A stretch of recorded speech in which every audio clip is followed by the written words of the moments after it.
उदयपुर के गांव में सोमनाथ कहकर एक आदमी रहता था। उन्होंने इंजीनियरिंग किया था और खुद के गांव के भलाई करने के लिए उस गांव में आकर रहने लगा था। इतना ही नहीं, सोमू किसानों को कम ब्याज में उधार देता था और किसी को बिना ब्याज के भी उधार देता था।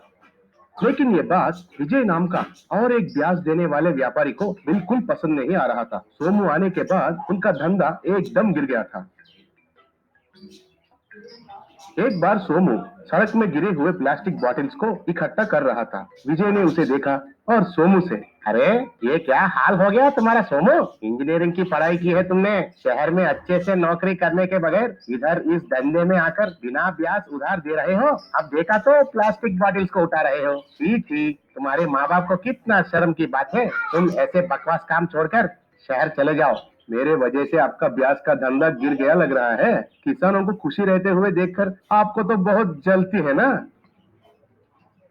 इतना सीन नहीं है, तुम अपने आप को ज्यादा होशियार समझ रहे हो। तुम जैसे लोग कितना भी आने दो, लेकिन मेरे व्यापार को कुछ नहीं कर सकते हैं। इन पागल किसानों को तो 2 दिन फायदा मिलेगा, बाद में बड़ा सा एक झटका लग गया तो विज्जू बाबू कहकर मेरे पाँव पकड़ेंगे फिर से, कहकर गुस्से से उधर से चला गया था।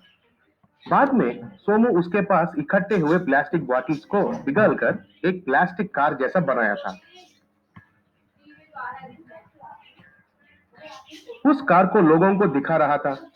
फिर सब लोग उसे अजीब से देखने लगे थे। फिर लोगों में से एक, सोमू बाबू, ये प्लास्टिक कार कैसे इस्तेमाल होगा?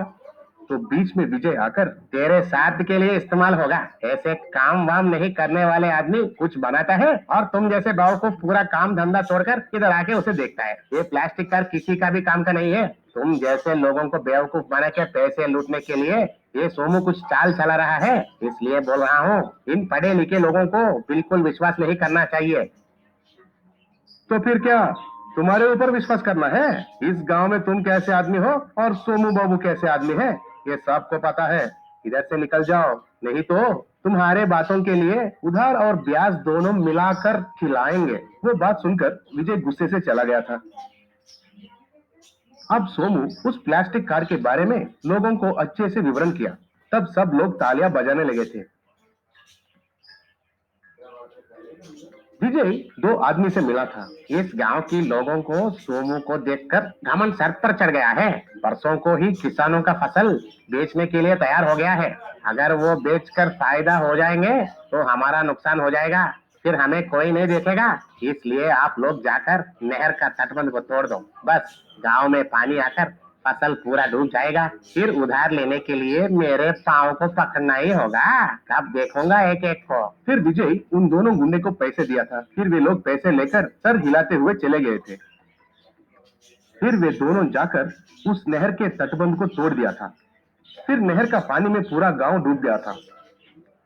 विजय उनके छत पे ऊपर चढ़कर उस पानी को देखकर, हाँ, मेरे घर डूब गया है फिर भी मुझे कोई पाबंदी नहीं है, लेकिन उस किसानों का फसल डूब चुका होगा, कहकर खुश हो रहा था। तब सब किसान उनके फसल को प्लास्टिक कार में ले जा रहे थे।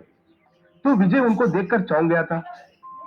फिर विजय को देखकर एक आदमी, विजय सेठ, इतने दिन हम तुम्हें केवल लालची समझे थे, लेकिन तुम इतना कमीना हो ये बात अभी समझ में आया। देखो, हमारे फसल में एक दाने को भी नहीं जाने दिया। तुम्हारे बारे में सोमू बाबू को पहले से ही पता था, इसलिए उन्होंने हम सब किसानों को प्लास्टिक कार बना के दिया। इतना ही नहीं, तुम जिस गुंडे को पैसे दिए थे उनको सोमू बाबू ने पुलिस के हवाले कर दिया था। अब पुलिस तुमको पकड़ने के लिए आ रहे हैं। अब तुम बाकी जिंदगी जेल में पछताओगे। फिर विजय घर के अंदर भाग गया था। फिर सब लोग उनकी प्लास्टिक कार की वजह से उनकी फसल को बचा